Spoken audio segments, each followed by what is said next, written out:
How does one club turn relatively unknown players into stars and sell them for massive profits? I'm Rafael, and I break down the business and data behind global football. Sporting Clube de Portugal has quietly become one of the most efficient talent-producing teams in Europe. And what really makes them stand out is their consistency, especially when it comes to their attacking players. Over the last few years, Sporting have signed players who weren't global superstars at the time and turned them into some of the most efficient players in Europe. Take Victor Gyökeres, for example. Before arriving in Portugal, he was performing well in the championship, but he wasn't elite by any means. Then he arrives in Portugal and suddenly becomes one of the most productive strikers in Europe. Or Pedro Gonçalves, a player who wasn't seen as a top talent, but has become one of the best players in the Portuguese league.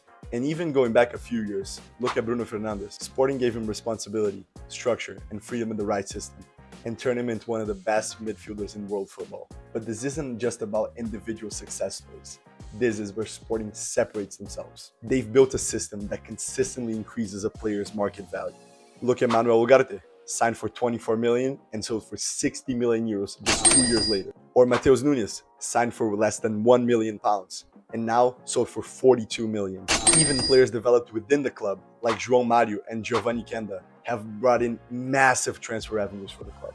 And now they have their next name on the list, Luis Suarez, a striker brought in from Spanish second division to replace Victor Gyökeres. And he's already producing at a high level and attracting interest from top-level Premier League clubs. But here's the key.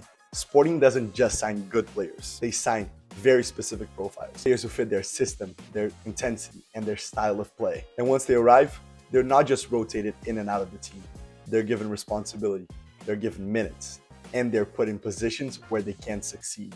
And that's where the real value is created. Because once a player performs consistently, especially in Europe's top division, their market value will rise drastically. And Sporting understand this better than any club. Their entire model is built around identifying undervalued talent, developing it, and then selling it at the right moment. Buy low, develop, showcase, sell high.